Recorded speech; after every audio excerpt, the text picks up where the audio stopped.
Marc Échinger, je suis ravi de te voir. C'est la première fois que je te vois. On s'est parlé un peu au téléphone, sur WhatsApp. On était en contact quand j'écrivais il y a quelques années Les Prédateurs avec Catherine Le Gall. Tu nous avais bien aidé. Et là, en fait, je viens de lire un livre. C'est la première fois que ça arrive. C'est un livre qui n'est pas encore paru. En fait, vous avez essayé de le faire paraître chez un certain nombre d'éditeurs. Voilà, on avait les avaloirs payés, tout était prêt, tout devait aller chez l'imprimeur. Et au dernier moment, il y a eu un petit problème. On nous a dit que ça ne se ferait pas. Voilà. Alors je l'ai lu, ce manuscrit, il est là, tu vois, j'ai mis des encoches un peu partout parce que je vais t'interroger. Et je trouve ça vraiment, vraiment bien, quoi. C'est une histoire passionnante, c'est l'histoire de ta vie. Oui. C'est à la fois des enquêtes, on est dans un univers à la fois d'agents secrets, très, tu reviens beaucoup sur des affaires financières, et puis l'arrière-plan, c'est la France-Afrique, c'est Uramine, c'est Areva, etc. Donc c'est absolument passionnant. Et je pense que nous, on va voir, on va en parler, mais moi je l'ai dit très bien aux médias, mais on en reparlera plus tard. Et ça s'appelle L'homme qui en savait beaucoup trop. Mais avant, je voudrais te présenter, parce que les gens te connaissent pas et tu gagnes à être connu. Donc, tu es né en 62. Je lis la petite note. Hein. Et pour les gens qui le veulent, il y a un très bon papier de toi. Moi, je t'ai découvert en lisant le journal Le Temps en Suisse, avec une jolie photo. Enfin, comment dire... donc, tu es né en 62, un bac B à 16 ans, donc tu étais assez précoce. Tu as voulu t'engager dans les commandos de marine, mais le recruteur, tu le racontes aussi dans le livre, t'a conseillé de faire des études et tu es devenu, enfin, tu as fait des études d'expert comptable. Tu as un diplôme d'expert comptable? Je ne suis pas inscrit à l'ordre des experts comptables, je n'ai jamais été inscrit à l'ordre, mais j'ai fait un BTS DECS à l'époque. Maintenant, ça a changé de nom, mais bon, bref, c'était la filière de l'expertise comptable. Et j'ai jamais exercé comme expert comptable, mais ça explique pourquoi je sais ce que c'est qu'un document de référence, je sais lire un bilan, beaucoup mieux que beaucoup, et voilà. Quoi, alors c'est marrant, la scène que tu racontes dans le bouquin, c'est quand le recruteur te voit et puis il te dit, putain, mais ce mec, il est pas assez con pour être militaire ou un truc comme ça. Oui, il se dit ce gamin-là... il a du potentiel, mais pas pour ça, quoi. Ouais. Voilà. Et après, tu reviendras à l'armée, d'ailleurs, on va en parler, puisque tu fais ton service militaire dans les forces de gendarmerie mobile. En 86, là, tu décroches un peu, puisque tu es embauché comme trader à la BIAO, qui est la Banque de la France-Afrique. Puis tu es patron de salle de marché à la Mitsubishi Bank, oui, parce que tu connais bien le Japon en plus, et tu travailles à la BBL en Belgique. Officiellement, on dit de toi que tu es un enquêteur privé spécialisé dans le conseil aux entreprises dans les zones de conflit, et tu es spécialisé dans les enquêtes sur la grande criminalité, le blanchiment et la corruption. Donc on ne sait pas très bien à lire ça, si tu es un agent secret. Voilà, alors, on va dire que j'ai une première partie de vie qui est une expertise financière. À l'époque, les années 86, c'était les Golden Boys, les gens qui faisaient du trading. J'avais une grosse capacité de frappe. À l'époque, la Mitsubishi Bank, elle était AAA. Donc on pouvait travailler jour et nuit comme on voulait, sans limite de montant, sur à peu près tous les produits qu'on trouve en salle des marchés à l'époque. Donc on se fait vite une réputation. Et moi, je suis un homme de combat. Donc quand ça travaille, quoi. Il n'y a pas de jour, de nuit, il n'y a pas de week-end. Voilà. Et donc la réputation, on la fait bien. Ça inclut aussi des voyages au Japon. À l'époque, j'ai publié un petit livre sur le système bancaire japonais, ce que personne ne comprenait, ce que personne n'avait capté en France et même à l'époque sur disons que l'Europe de l'Ouest. Et petit à petit, comme ça, on fait des deals de plus en plus gros. La banque Bruxelles-Lambert m'a fait confiance aussi pour diriger sa salle des marchés. Elle est devenue ING après. Ça a été aussi des grosses opérations. J'ai participé à l'attaque contre la Banque d'Angleterre, à l'attaque... Au moment de Soros, là. Voilà, avec le fonds Quantum, Meriwether... T'as gagné beaucoup d'argent, ce moment-là ? Oui, en fait, c'est idiot de dire ça. Et maintenant, avec le recul du temps, je me dis, mais j'étais vraiment un petit con à l'époque. Mais qui gagnait bien sa vie, beaucoup d'argent, ça m'a donné de la liberté, ça m'a permis de payer ma maison à l'époque, et voilà, et de bien vivre avec une vie très intense. Mais ça, on va en parler. Niveau intensité, tu fais assez fort quand même. C'est high level. Et tu vis en Suisse ? toujours? Maintenant, non. Je vis à la frontière. Je suis frontalier franco-genevois, mais je suis côté français. J'ai étudié en Suisse. J'ai fait un diplôme à l'université de Genève. Et la région, pour moi, la région, c'est la région du lac Léman, quoi. Je ne fais pas la différence entre la France et la Suisse. Ça me va. Dans les années 2000, tu as enquêté pour les Américains en Irak sur tous les détournements d'argent qui étaient destinés à la reconstruction de l'Afrique.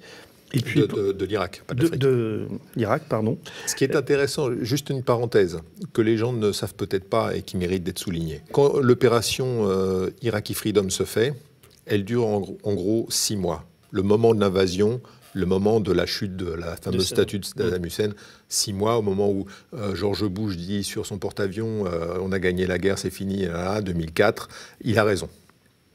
La guerre est gagnée. C'est une force de libération, incontestable. Il y a des dessous. Pas très religieux. Il y a des dessous. Il y a des dessous, comme dans tous les conflits. On s'y habitue. Et après arrive Paul Bremer, qui est gouverneur de l'Irak, comme une colonie. Et il dit, ben voilà, on va reconstruire l'Irak, on met des fonds américains, on en fait une colonie, quoi. C'était un peu ça. Et il y a un transfert de fonds, de billets cash, qui se fait de la Federal Reserve à New York à Bagdad, le plus gros transfert que la Fed n'ait jamais fait. En argent liquide, du cash, des billets de banque de $100. Énorme. Énorme. J'ai vu ce cash être balancé d'hélicoptères dans des sacs par terre et distribué par les Marines, et distribué même auprès de mafias locales. Quel était l'intérêt de faire ça? Pourquoi L'idée, c'était reconstruire vite. On accepte de dilapider du cash, on reconstruit vite pour gagner, toujours pareil, les esprits et les cœurs. Mais c'est-à-dire que l'argent était distribué à la population. Ah oui, puisque Saddam tombe, le dinar irakien ne vaut rien. Donc il faut substituer le dinar irakien, et donc on met du dollar à la place, on essaie de relancer l'économie pour éviter que ça tourne au vinaigre. Et toi, tu étais en bas? Et moi, j'étais là. Moi, j'y étais. Et... Non, mais je veux dire, tu étais dans l'avion ou tu étais... Non, j'étais en bas. J'étais en bas. D'accord. Mais ce qui est amusant, c'est... Moi, j'étais intéressé par ces détournements de fonds, par toutes les filières mafieuses. Et il y a des mafias importantes à l'époque, notamment une mafia kurde. Et je rencontre un des patrons de la mafia. Le gars ne sait pas lire et écrire, mais par contre, il savait très bien compter. Redoutable. Et il me dit, tu vois, Marc, tu vois le papier là? Je vois. Eh ben, je vais leur prendre 30 millions. Je dis, tu sais, qu'est-ce que tu veux faire? On va faire une fausse clinique, on va construire un faux hôpital et on va leur... Ben voilà, t'as le nombre de chambres. Et il me sort un papier de gribouillage avec un bout de dessin fait à la main. Et je dis, bon, écoute, essaye, il n'y a pas de problème, mais ça va être difficile. Tu sais, quand même, les Marines ne sont pas des imbéciles, c'est eux qui distribuent le cash, et ça, pas de problème. Peu de temps après, je le revois, alors, c'est fait. Ah oui, carrément. Et effectivement, il a posé une dalle en béton sur un sol, perdu au milieu de là, et c'est tout ce qu'il a fait. Et il a pris, le cash. Ah oui, quand même. Voilà. Et c'est ça. Et tous les projets que Paul Bremer a lancés, partout sur l'Irak, ont échoué. Tous. Si on va aujourd'hui à Bagdad, l'université de Bagdad, c'était construit par les Anglais. Si on regarde le seul train qui avait aussi la ligne de train, ça a été construit par les Anglais du temps des colonies. D'accord. Tous les projets de reconstruction ont échoué. Parce que l'argent a été détourné, parce qu'il y a eu de la corruption. Et puis au bout d'un moment, quand Paul Bremer a eu la brillante idée de dire aux sunnites, ben voilà, tous les sunnites, ils ne peuvent pas faire partie de l'administration. Bah, s'ils ne peuvent pas faire partie du pays dans lequel ils ont vécu, simplement parce qu'ils sont sunnites et qu'ils n'avaient pas le choix que d'obéir à Saddam Hussein, bah, ils ne peuvent que prendre les armes. Ils vont se battre pour vivre. Et c'est ça qui s'est passé. Le drame, le basculement, ça a été ça. C'est ce qui nous a conduits dans des années de guerre. Et toute cette guerre, comme la guerre en Afghanistan d'ailleurs, a été complètement pourrie par la corruption. C'est ça qu'il faut bien comprendre, c'est qu'en fait, c'est pas une animosité entre personnes. Le pétrole, on peut le mettre de côté aussi. Bien sûr, ça joue, mais on peut le mettre de côté. Mais à la base, le grand basculement de ces guerres-là, que ce soit l'Afghanistan ou l'Irak, c'est la corruption. C'est le fléau. Et D'ailleurs, j'ai mis dans la marge, tu vois, CIA, DGSE, parce que je me suis dit, quand on lit ce court CV, là, parce qu'on en est à la pré-introduction de ce dont on va parler après. Donc, tu vois, après, tu as travaillé pour la France, tu as enquêté sur les activités minières au Congo-Kinshasa. Tu bossais pour les services français. J'ai travaillé, alors pas comme fonctionnaire, mais comme contractant. Comme pigiste pour la DGSE. Voilà, comme pigiste. Et tu travailles, à un moment dans le bouquin, tu parles de tes rapports avec le FBI et la CIA aussi, tu as bossé un peu pour eux. En fait, ce qu'il faut bien voir, sur une zone de conflit, on obtient des informations dans la douleur. C'est toujours dur, c'est toujours beaucoup de risques. On en prend pour nous, on en prend pour les gens avec lesquels on est, avec lesquels qui vont nous exfiltrer, etc. Bon. Si on s'amuse à faire tous ces efforts pour donner l'information à quelqu'un qui n'en fera rien, qui va s'asseoir dessus ou qui va dire « Ah chef, j'ai eu les informations » et puis point final, c'est idiot. Donc ma philosophie, c'est de dire voilà, il y a ces informations-là, il y a des gens qui peuvent les utiliser. Il y en a qui peuvent les avoir si ça les amuse, mais il y a des gens qui peuvent les utiliser et qui peuvent résoudre le problème. Ces gens-là sont légitimes pour avoir l'information. Que ça soit, si c'est le MI6 qui a un intérêt, dans le Nord Kivu, quand j'étais dans le Nord Kivu, j'y suis allé parce que le Nord Kivu, c'est une des zones les plus riches de la planète sur le plan minier. Il y a plus d'or dans la ceinture du Kilomoto que dans toute l'Afrique du Sud. Il y a aussi le coltan pour les téléphones portables. Il y a toute cette misère minière qui génère guerre sur guerre, viol sur viol dans le Nord Kivu. Donc l'idée, c'était de dire, voilà, comment on peut faire pour qu'il y ait l'exploitation minière artisanale qui permette à des gens de vivre, comme c'est le cas, mais qu'après, ces minerais soient versés dans un réseau propre. Et donc pour ça, ça ne peut pas se faire qu'avec un seul pays. On se connaît mal, mais enfin, ce qui ressort de tout ça, c'est que tu as quand même une éthique, je veux dire, toute ta vie. Je suis un homme de combat.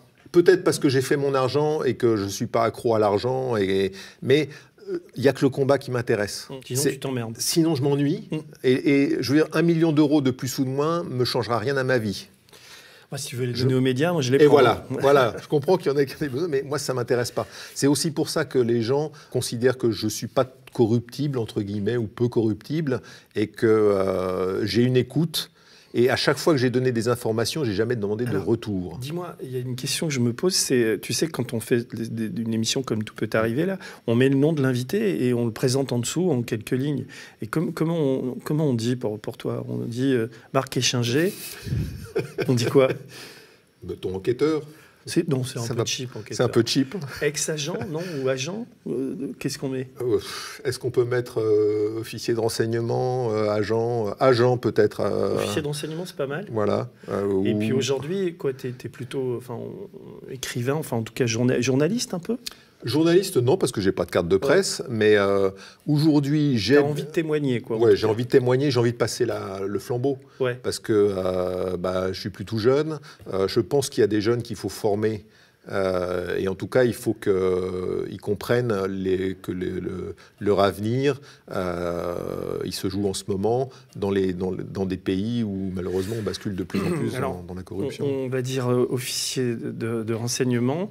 Et donc oui, alors le moment de choix, parce qu'on va rentrer dans le dur là un peu, c'est que en février 2010, l'amiral Thierry Darbonneau, qui est le patron à l'époque des forces navales stratégiques, et qui est le l'ancien, en fait, c'est l'amiral Darbonneau qui est maintenant décédé malheureusement. Il était patron de la force nucléaire française. Il commandait les sous-marins nucléaires français, voilà. Et donc il m'appelle pour me parler d'Areva, puisqu'il était directeur de la sécurité d'Areva. C'est quelqu'un qui était. Attends, excuse-moi. Après son boulot, je veux dire, il était retraité. Retraité de la marine. Et il est devenu directeur de la sécurité d'Areva. Voilà. Et à ce moment-là, donc, il te commande un rapport. Ouais. Sur quoi? Sur les acquisitions que faisait Areva. C'était un peu le rôle c'était un peu Daniel Wouters, qui était un des personnages qu'on retrouve, et le rôle qu'il pouvait jouer, parce qu'il avait plusieurs casquettes minières, c'était un peu particulier, et le rôle qu'il pouvait jouer dans l'affaire Uramine, ce qu'il n'appelait même pas encore l'affaire Uramine. Ça ne s'appelait pas l'affaire Uramine. Voilà. C'était un moment Et il m'a dit, on a fait une opération J'y comprends rien. Et Wouters, il était quoi? Il était chargé d'acheter des mines pour Areva. Il était chargé de construire un portefeuille minier pour Areva. Ouais. Et donc ce colonel, cet amiral te demande un rapport. Ouais. Donc toi, tu vas y travailler. Tu lui remets le rapport en avril 2010. Et ta conclusion sur les acquisitions d'Areva, c'est que c'est une escroquerie. Et donc, tu recommandes à ce moment-là de ne pas introduire en bourse ces activités minières. Et à ce moment-là, donc tu rends le rapport, tu pars en mission en Afrique, faire autre chose. Mais enfin, tu as toujours ce truc en tête. Et c'est à ce moment-là, d'ailleurs, que tu intègres, que tu vas travailler pour retrouver cet agent qui s'appelle Bob Levinson, qui a été disparu. Et tu vas travailler avec les Américains pour le retrouver. Entre-temps, tu travailles un petit peu sur l'affaire Kerviel, enfin tu veux bosser là-dessus, mais tu ne vas pas pouvoir travailler autant que tu pourrais parce que tu vas être dénoncé par Lauvergeon, par Anne Lauvergeon. Enfin, je fais court. En 2011, tu fais un rapport pour avertir les risques sur le projet d'un opérateur mobile kurde pour France Télécom. L'opération se fera et Orange va beaucoup perdre de plumes dans cette histoire. Et en décembre 2011, Anne Lauvergeon, pour se tirer des ennuis dans lesquels elle est, parce qu'elle est remplacée à ce moment-là par Oursel à la tête d'Areva, elle va te dénoncer. Elle va dire: je sais qui est le type qui est à l'origine de ma destitution, entre guillemets. Il s'appelle Marc Échinger, c'est un type qui travaille pour les services, et elle lâche ton nom au chien, comme tu dis. Ouais, voilà. Et toi, en fait, il y a un avant et un après à ce moment-là. Je ne suis même pas sûr qu'elle sache à qui elle a affaire, dans la mesure où elle demande à quelqu'un de prendre des photos de mon domicile. Elle me met ces photos dans la procédure juridique, puisqu'elle me fait un procès en diffamation qu'elle perdra. Et elle ne fera même pas appel. Je crois qu'elle fait appel, elle retire. Ouais. Oui, parce que je lui envoie d'autres documents compromettants pour elle. Ah ben t'envoies du lourd sur Lauvergeon. Voilà. En fait, tu l'as fait tomber. T'es l'homme qui a fait tomber Lauvergeon. Non, mais sans frime. C'est quand même, si tu n'avais pas fait ce boulot-là, elle serait peut-être toujours en poste. Et son mari aussi. On va parler de ce couple quand même. Il y a un truc où je te rejoins, c'est que les Français, parce qu'on a parlé d'Uramine, d'Areva, etc., mais ne mesurent pas à quel point ce scandale est un immense scandale dont personne... Alors on peut dire que c'est 4 milliards, on peut aligner tous les chiffres, mais il y a eu des tas de papiers qui ont été faits, mais personne n'a quantifié, n'a mesuré l'ampleur incroyable de ce scandale. C'est l'affaire Elf multipliée par 50. On peut le voir sur le plan financier, mais il faut le voir sur le plan humain. C'est plus intéressant. L'angle humain. 2004, 72 000 employés chez Areva. 2010, au moment où, en fait, 2010, on sait que la boîte est morte. C'est déjà fini en 2010.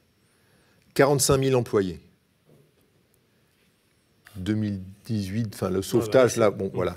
On est sur le pouillem de 20 000 personnes. Sans parler des sous-traitants. Voilà, le drame, c'est ça. Le drame humain, c'est ça. La Cour des comptes va dire, ça nous a coûté 10 milliards. Bruno Le Maire, il va hurler au scandale. OK. Je veux bien qu'on hurle au scandale et tout ça. Mais il y avait déjà une Cour des comptes avant. Elle n'a rien fait. Oui, non, mais là, c'est quand même... Oui. Là, on est dans ce système français où tout est lié, la peur de déplaire. Enfin, on n'arrive pas à comprendre aussi pourquoi on l'a laissé faire. Pourquoi...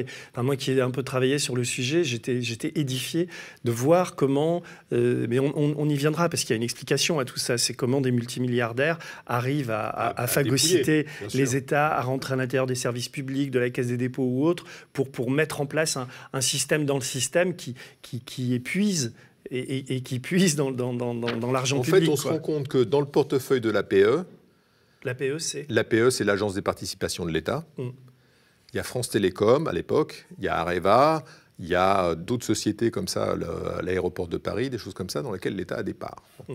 Et on se rend compte que là, c'est la porte ouverte à des gens qui vont venir piocher dans la caisse. Voilà. Alors, tu parlais de Le Maire. J'espère qu'on va retrouver l'archive, puisque ça s'est passé au Sénat le 22 juillet 2017. Je l'ai, l'archive. Oui, on va la mettre. Je voudrais profiter de la présence de cette noble assemblée pour vous dire à quel point la gestion d'Areva, depuis quelques années, avant que ce soit repris en main par M. Devarin, qui fait un excellent travail, est un véritable scandale républicain. Ça n'est même pas de l'impéritie ou de la mauvaise gestion, c'est de la dissimulation systématique. Et je trouve cela proprement révoltant. Pour que le maire, qui est quand même la mesure fait homme, et qui est quand même un gros timide et qui mesure tous ces mots, puisse dire ça, c'est que vraiment il y a du lourd dans cette affaire, quoi. Je voudrais qu'on parle de Lauvergeon assez vite, parce que c'est ce que je te disais tout à l'heure, t'écris dans ton bouquin, alors elle m'attaque, elle balance mon nom à la presse et se moque de mon CV en me présentant comme un petit analyste financier incompétent en matière de mines et d'uranium. A-t-elle qualifié mon rapport de torchon? Peut-être pas, mais c'est ce qui ressortait de tous ses propos. Elle fait ça en conférence de presse, donc il n'y a pas de moyen de défense. Elle ne m'a pas invité elle à cite ton nom. Voilà. Elle ne m'a pas invité à participer à quoi que ce soit. Et c'est aussi à ce moment-là que moi j'ai une famille, j'ai des enfants qui se rendent compte que ce que je leur raconte, c'est pas tout à fait ce que je fais dans la vie, parce qu'évidemment je mets un mur entre ce que je fais réellement et pour pas les inquiéter et la réalité. Et donc il faut leur expliquer. Et ça devient difficile, quoi. C'est une période difficile. Tu te décris en quelques lignes, tu dis... qui peut croire que le responsable de la sécurité d'une grande entreprise publique, tête de pont de l'industrie nucléaire nationale, ait pu demander à n'importe qui un rapport sur un risque interne majeur? Areva, c'est la France. Quand un tel cas se présente, l'entreprise se tourne vers ses interlocuteurs habituels, ceux qu'on appelle en langage châtié les services, pour leur demander s'ils n'ont pas sous la main un spécialiste capable de démêler les chevaux. J'étais ce spécialiste. Une première vie dans la haute finance internationale, une deuxième aux quatre coins du monde, au service de la France et d'autres pays occidentaux, pour remonter les pistes de la grande criminalité internationale. Donc avec Areva et avec Lauvergeon, on est dans une affaire de grande criminalité internationale. Ah oui, c'est sans doute la plus grosse affaire de corruption de la Ve République, du moins organisée par un État, par quelques personnes à l'intérieur d'un État qui vont aller corrompre d'autres gouvernements comme ça. Peut-être que dans l'industrie de l'armement, il y a la corruption dans l'industrie de l'armement, elle est régulière, mais ça, c'est une habitude et ça touche pas autant, ça fait pas autant de dégâts. Là, il y a eu un effort particulier, on va dire, pour construire une caisse noire qui a servi à corrompre différents pays. Alors, pour résumer, enfin, c'est à la fin de ton introduction, tu dis, ce qui me choque le plus, c'est que ce ne sont pas les protagonistes de ce mauvais feuilleton industriel qui paieront l'addition, une addition très très salée, la gestion d'Anne Lauvergeon, largement poursuivie par ses successeurs, vient de nous coûter collectivement 4,5 milliards d'euros. L'ardoise de la recapitalisation de la société réalisée en 2017 par l'État français. Et j'aime bien, enfin, ta dernière phrase, ça te définit assez bien. Tu dis « Je n'aurais jamais dû quitter l'ombre qui me permettait d'agir, mais maintenant que je suis dans la lumière, j'ai plus de raison de me taire. » C'est-à-dire, c'est pour ça que tu es là aujourd'hui. Oui. C'est assez rare de rencontrer quelqu'un comme toi qui, comment dire, chaque chose que tu dis est fondée sur du vécu, sur des documents. Tu es très informé et c'est ton monde. Tu as beaucoup travaillé là-dessus, quoi. Et donc, quand tu dis 4,5 milliards, quand tu dis immense scandale de corruption, c'est fondé sur ton travail. C'est parfaitement fondé. Tous les documents ont été donnés à la brigade financière qui a eu la priorité sur tout ce que j'ai fait. Tous les documents ont aussi été donnés à la Nuclear Regulatory Commission. Il y a là-bas un Senior Special Agent qui est un ancien agent de ICE. ICE, c'est comme le FBI, mais c'est Immigration Customs and Enforcement. Et donc cet agent a absolument tout, jusqu'à nos jours, parce que ça a continué. Bah justement, je voudrais qu'on resitue dans le temps. Donc ton rapport, tu le fais en 2010, ça te prend combien de temps? 5-6 mois? Oh non, je vois tout de suite. Combien? 2, à 3? peine, c'est simple. Je rencontre l'amiral m'appelle, il me donne quelques éléments, notamment le livre d'Attels qu'il avait publié pour se faire plaisir. Tu peux rappeler son rôle à Areva? C'était un des cofondateurs du Ramin, avec un gars qui s'appelle James Mellon.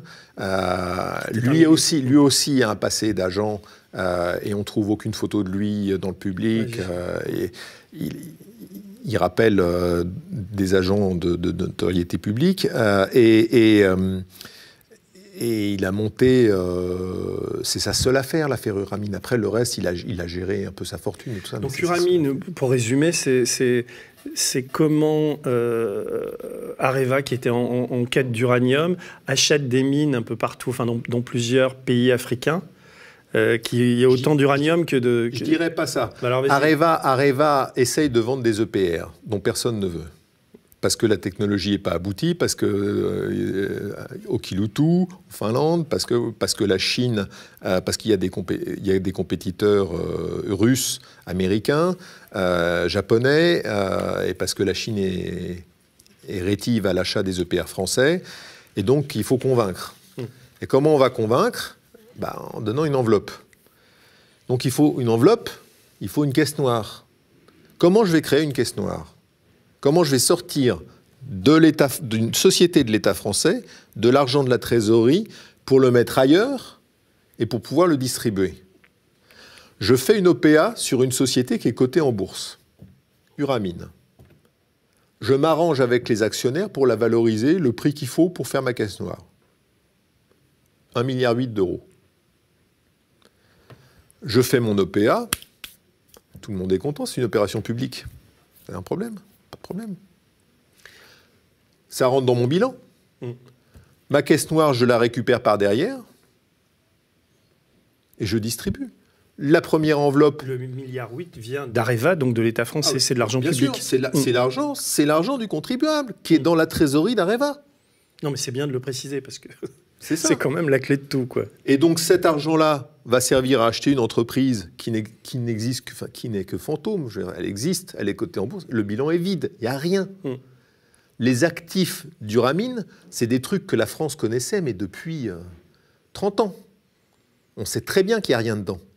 Que la Centrafrique, ça ne sera jamais exploité. On sait très bien tout ça, il n'y a rien. Oui, mais à ce moment-là, c'est là qu'ils achètent des mines quand même. Ils achètent des territoires, Areva. Donc, dans cette société Uramine, il y a en gros 3 zones. La Namibie, la Centrafrique et un truc en Afrique du Sud. La Centrafrique, c'est le gisement en question a été découvert par la Cogema il y a longtemps. D'accord ? Donc, et la Cogema l'a abandonné. Donc on voit retourner dans le bilan d'Areva un truc qu'on a laissé tomber depuis longtemps parce qu'on sait que le peu d'uranium qu'il y a, c'est prisonnier dans des phosphates. On ne peut pas le sortir. Voilà. On ne peut pas l'exploiter. Ça ne vaut rien. Pas un franc. Ça revient dans le bilan d'Areva, au travers de l'opération Uramine. La Namibie, il y a une immense zone désertique, d'accord ? Avec, allez, on va dire, c'est pas un filon d'uranium, c'est vraiment de l'uranium qui a été saupoudré par la nature, on va dire, en toute petite quantité. Et donc, pour qu'une mine soit exploitable, il faut au contraire de la concentration, d'accord ? Et là, elle n'y est pas. Donc, ça coûte une montagne d'argent d'exploiter ce peu de gisement d'uranium. Et en plus, il faut beaucoup d'eau. Et en Namibie, il n'y a pas d'eau. Il faut de l'eau douce. Donc, on se met à construire une usine de dessalement pour amener l'eau à cet endroit-là.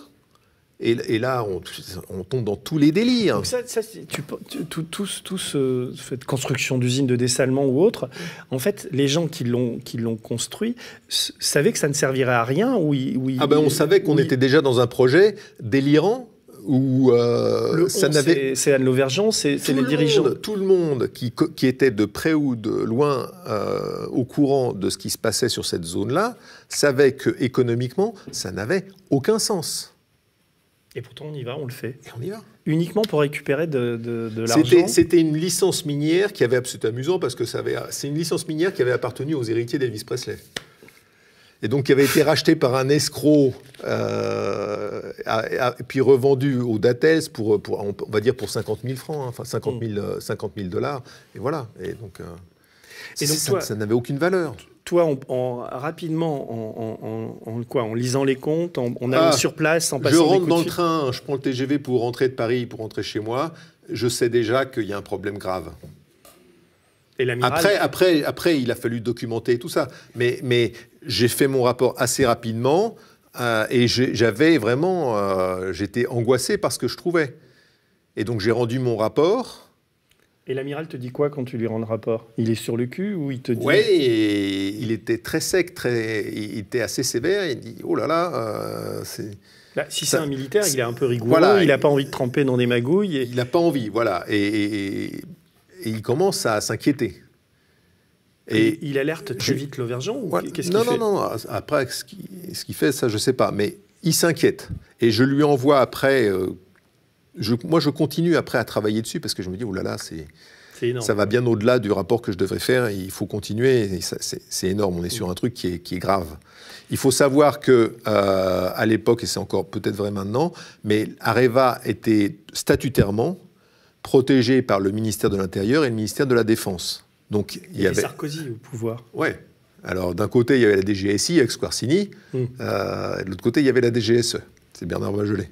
Mais le fait est qu'il y avait matière à s'inquiéter lourdement et à se dire, oh là là, qu'est-ce qui se passe? On avait quand même un des cofondateurs, qui est James Mellon, qui avait un mandat d'arrêt au cul. Un des cofondateurs d'une société qu'on paye 1,8 milliard, qui a un mandat d'arrêt actif, émis par la Corée du Sud, pas par un pays... La Corée du Sud, c'est un pays normal. Et ça n'est pas dans le document d'OPA. Mais à ce moment-là, ça ne bouge pas. Il n'y a pas d'instruction ouverte encore. Ça bouge pas. Et je continue d'alerter. Je suis tellement angoissé par la chose que j'envoie un email à l'amiral d'Arbonneau et je lui dis de prévenir le procureur. Je lui dis, il y a un problème lourd, il faut quand même en parler au procureur. Et il ne le fait pas. Et après, moi, je pars ailleurs. Non, mais tu sais qu'il ne le fait pas. Voilà, alors, il ne le fait pas. Ouais. Et ça remonte... Et j'ai compris pourquoi il ne pouvait pas le faire, en fait. Alors ? Parce que à l'époque c'était délicat et que ça touchait aux intérêts de la France, ça pouvait déstabiliser. Et puis l'opération avait été montée à haut niveau et donc de toute façon ça serait pas passé comme ça. Il aurait été. À haut niveau, tu veux dire au-dessus d'Anne Lauvergeon, au-dessus de. Ça a été monté avec des complicités politiques obligatoires parce qu'on peut pas faire une opération comme ça avec l'argent du contribuable sans qu'il y ait un feu vert politique. Et donc, ouais, clairement, Anne Lauvergeon n'a pas décidé seule de faire ça. Elle l'a fait parce qu'elle était la patronne d'Areva, parce qu'à l'époque, elle tenait à son poste et qu'elle voulait faire plaisir au pouvoir et qu'elle pensait qu'à un moment, il pensait vendre 12 centrales EPR à l'Afrique du Sud. Une centrale EPR, ça. Je connais très bien l'Afrique du Sud. Ils ont une vieille centrale des années 70 qui est moribonde. C'est un pays dans lequel j'irais pas construire une seule centrale nucléaire. Voilà.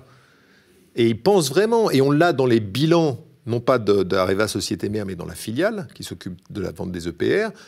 On voit l'évolution. Voilà, on veut vendre les centrales, 12 centrales, comme ça. C'est-à-dire, si je comprends bien, le milliard 8, en fait, qui va enrichir, c'est Dattel, c'est Mello, James Mellon, et d'autres d'ailleurs, puisqu'il y a d'autres actionnaires, il y a ce milliardaire belge, il y a Sam Jonah, Mais ces gens-là, en fait, ce sont si je suis ton raisonnement, ce sont des intermédiaires qui doivent permettre à la France de se faire bien voir de certains pays qui rachèteraient des EPR. C'est des gens qui profitent d'un coup pour s'enrichir.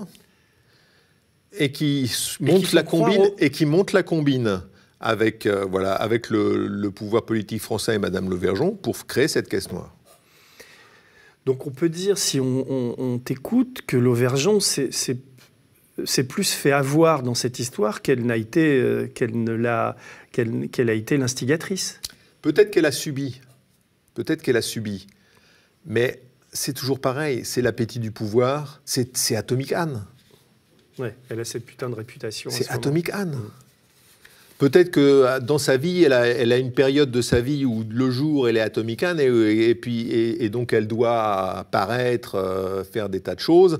Et quand elle rentre chez elle, elle se regarde dans la glace et puis elle voit la réalité. Mais c'est trop tard. Donc l'information va être ouverte quand? Combien d'années plus tard? Alors, déjà, il y a un premier problème, c'est que Areva va verser 260 millions de dollars en Chine pour corrompre...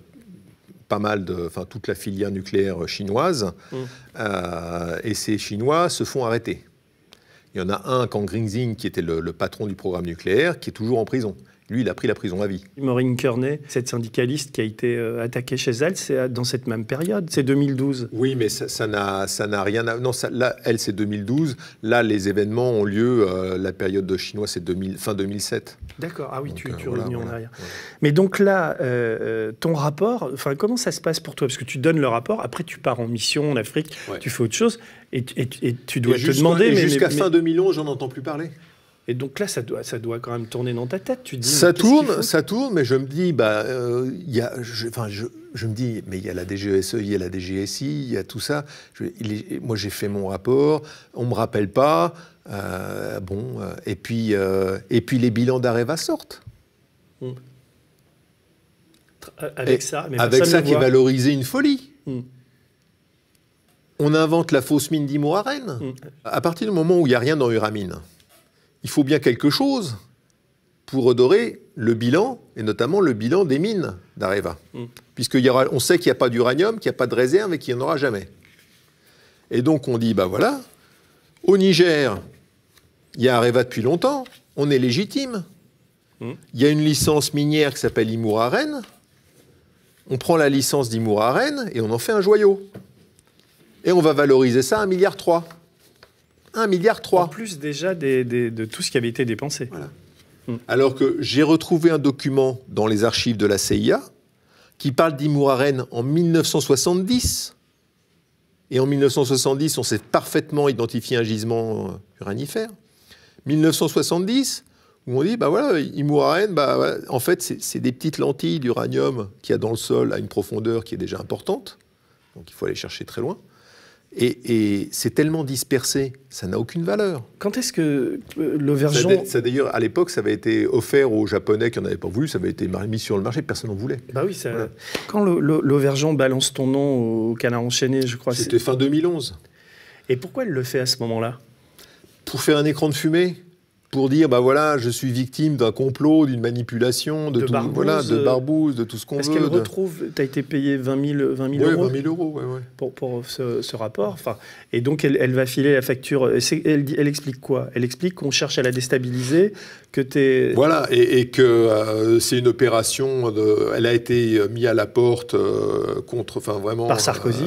Par Sarkozy. Elle avait été mise à la porte au mois de juin 2011 par Sarkozy. Et puis, elle n'avait jamais avalé la pilule. Et puis là, les pertes sont insoutenables.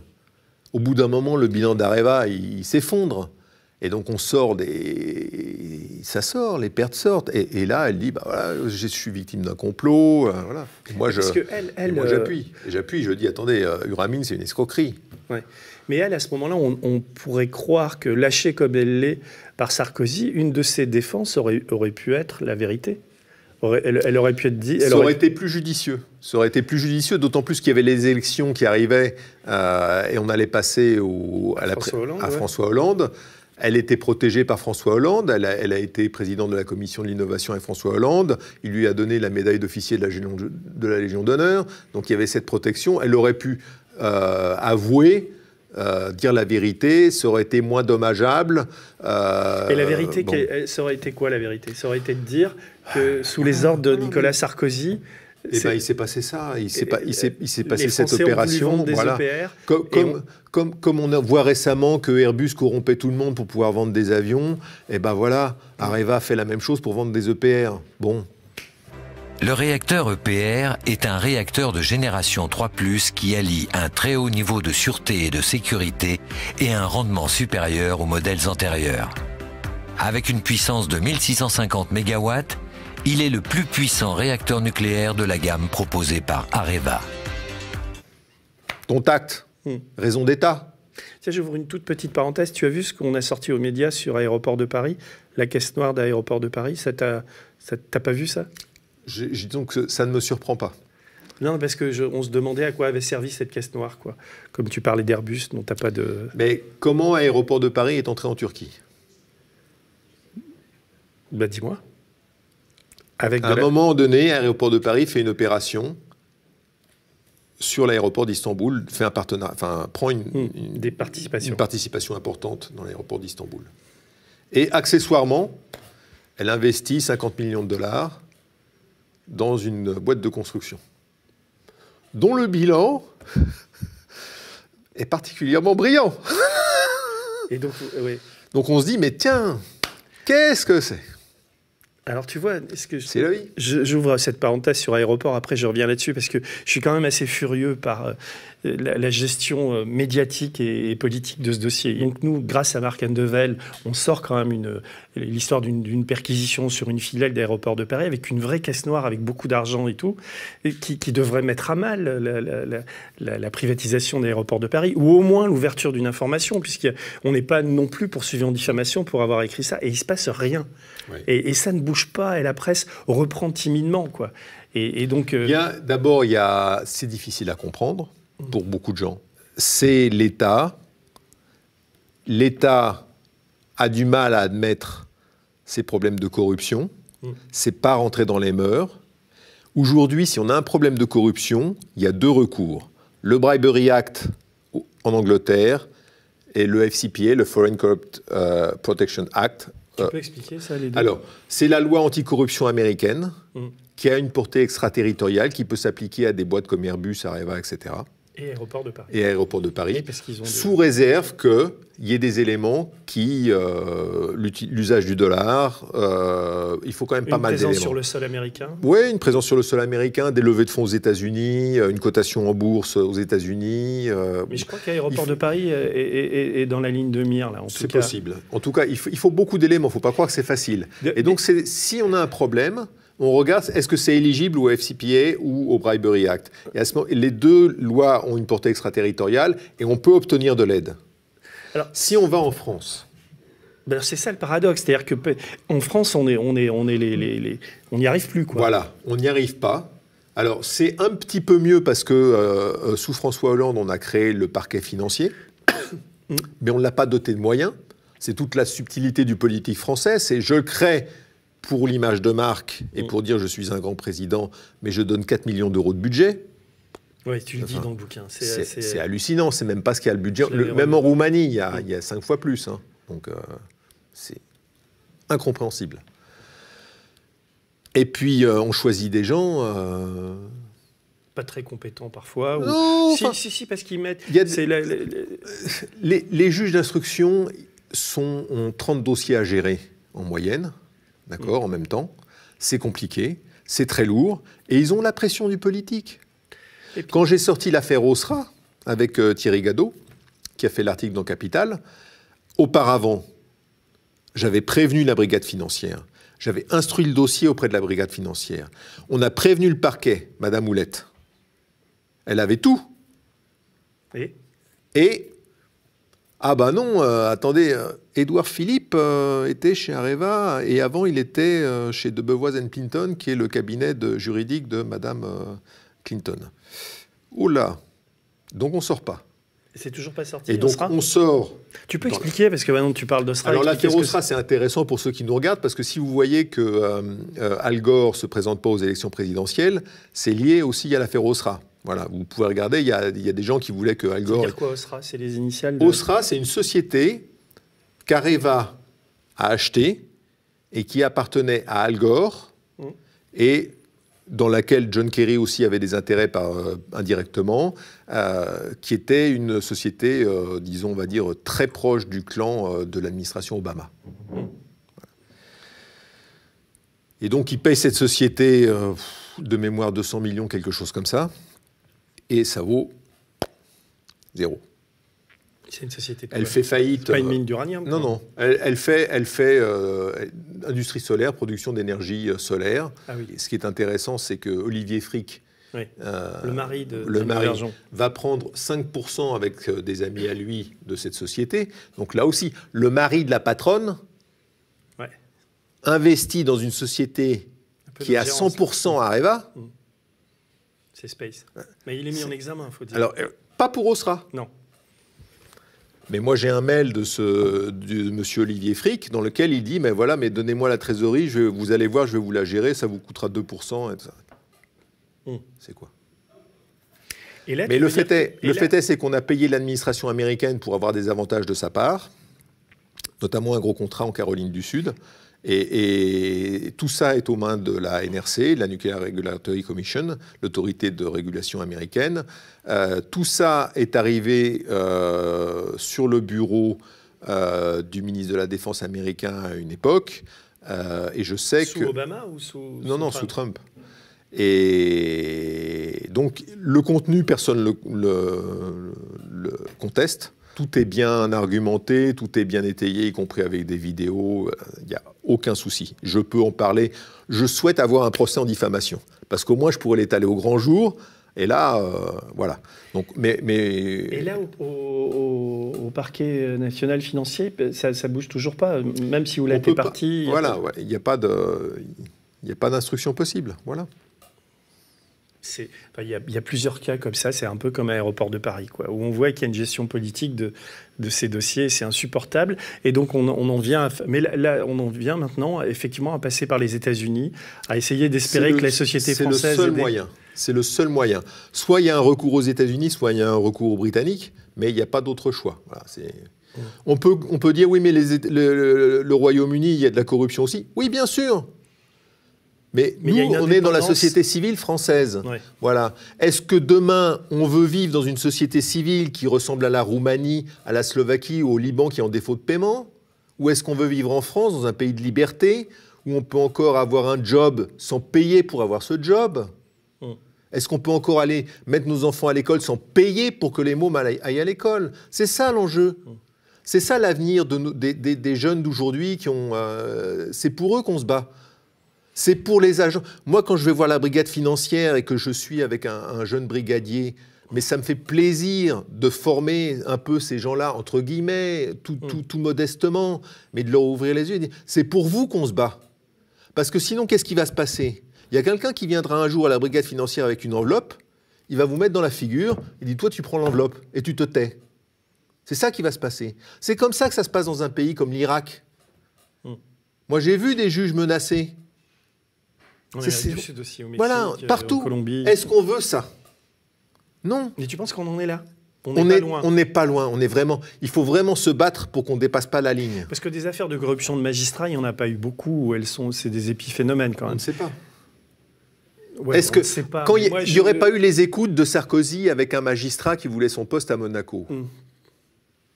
La chance quand même d'avoir eu ces écoutes-là. On se rend compte au-delà de l'affaire. On se dit, voilà comment ça se passe, l'influence. Est-ce qu'il n'y en a pas d'autres? C'est vrai que là, surtout, enfin encore plus depuis que Macron est au pouvoir, il y a moi, je connais beaucoup de magistrats avec qui j'ai des amis qui sont magistrats, qui ont des rôles importants. Et quand je discute avec eux, il y a un climat assez dépressif quand même. C'est-à-dire que il y a plein de problèmes dans la justice. C'est un budget minable, et c'est vrai qu'il y a des tas de blocages au niveau des parquets. Et on n'a jamais vu une chancellerie aussi inféodée. En fait, tout se passe à l'Élysée aujourd'hui. C'est pire que ça. Quand on a une affaire comme ça, on oppose le secret des affaires, le secret de l'instruction, le secret défense.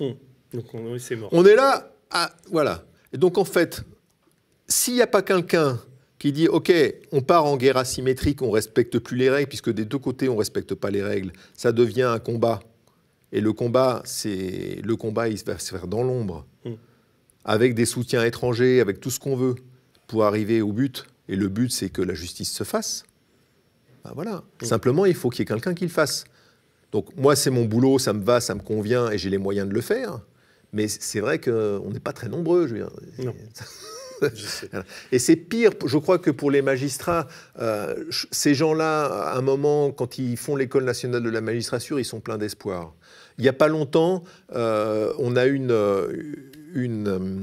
comment ça s'appelle, une session là, qui a été baptisée du nom de l'affaire Borel, du juge Borel. Oui. Voilà.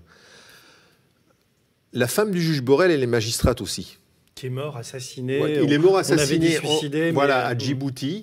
Alors, c'est un suicide, mais on l'a qualifié comme suicide. Le gars, il avait un bras cassé, une fracture ouverte du crâne. On a jeté sur lui 2 types de liquides différents inflammables et on lui a mis le feu. Donc, comme suicide, et en plus dans un endroit improbable. Je sais ça. Donc, hallucinant. Et elle s'est battue, et sa femme pendant des se années. bat en élevant ses enfants, elle en a fait un cancer. Voilà. Cette femme-là, on va dire une mère courage. Qui est magistrate aussi. Voilà, qui est magistrate aussi. En 2020, on lui dit toujours pas la vérité sur la mort de son mari. Et parce qu'il y a des intérêts politiques à Djibouti On ne va pas nous raconter que c'est la raison d'État. Djibouti, la présence de la France à Djibouti, c'est rien. Aujourd'hui, à Djibouti, il y a les Chinois et les Américains. Djibouti, ça ne représente rien. Ça n'a rien de stratégique pour la France. Et il y a une Par contre, instruction, quand Chirac payait 20 millions d'euros les loyers pour que la France soit à Djibouti, quand différents acteurs de la France-Afrique se retrouvaient à Djibouti pour couvrir leurs exactions, ça gênait personne. Hein? Non, mais... Et tu as des infos nouvelles sur l'affaire Borrell, là où... J'ai regardé le dossier parce que ça me faisait mal au cœur de voir qu'on ne disait toujours pas la vérité à cette femme-là. C'est comme l'affaire Karachi. Oui. Vous avez quand même des Français qui sont morts là-bas, qui n'avaient rien à faire avec aucune affaire de corruption, de quoi que ce soit, et on couvre ça du secret défense, ça pour... Il est où le secret défense? C'est pas ça le secret défense.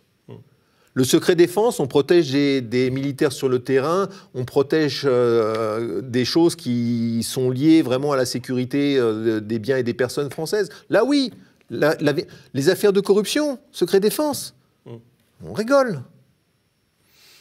Non, mais en t'écoutant, ici aux médias, je bosse beaucoup et je perds de vue un peu ça, parce que c'était quand même mon univers pendant des tas d'années de travailler là-dessus. Sans doute, ça me fait très plaisir de te recevoir, parce que il n'y a pas de lassitude chez toi. Hein, ah non, moi je suis un passionné. Ouais. Moi je peux être là pendant des heures. Non, mais parce que quand tu subis ça à longueur de... Enfin, moi, quand j'étais à Libération, même après avec mes bouquins, au bout d'un moment, t'en peux plus de ça, t'en peux plus de l'hypocrisie, t'en peux plus de... Ça devient pénible. Heureusement, il y a des moments où on a des soutiens, il y a des moments où ça réussit, il y a des moments où on arrive à avoir des gens mis en examen, et ça, c'est du plaisir. Hein. Et puis, il y a des moments où on se dit, on se bat aussi pour des causes justes. Un exemple récent qui me tient à cœur, moi, j'ai passé 7 ans au Niger, de 2013 à 2020, à janvier 2020. Donc je sais ce qui s'y passe. J'ai étudié les circuits de financement du terrorisme, j'ai étudié de la population. Parce que tu t'occupes de la sécurité de raffineries. Là-bas, je m'occupais de la sécurité d'une raffinerie et d'un pipeline qui se trouve à 900 km de diamètre, donc en pleine brousse. D'accord ? Mais j'ai eu une formation en contre-terrorisme que j'ai faite à Saint-Andrew, et puis j'ai une formation de terrain. Donc je peux comprendre les phénomènes des Boko Haram. Ça s'analyse en fait, en découpant les choses, comment ils se financent, comment ils s'arment, on découpe comment ils se financent. Bon. Et puis on a des contacts avec les gens locaux, etc. Donc on sait, on construit des réseaux, on écoute, on comprend, et on aide quand on peut. Et on protège ce qui peut produire quelque chose de valable pour l'économie. C'est ça le but du jeu. De 2016 à 2019, le ministre de la Défense, Kalla Moutari, que je connais, que j'ai rencontré, a détourné des fonds avec d'autres membres du gouvernement nigérien. Des fonds du budget de la défense. On parle d'opérations de contrats fictifs, de surfacturation. Il a acheté des hélicoptères russes, alors que nous, on a l'opération Barkhane, que le contribuable français, il paye entre 600 et 700 millions d'euros par an pour Barkhane. On les a laissés faire ces contrats fictifs, acheter des hélicoptères russes. Ça a duré 3 ans.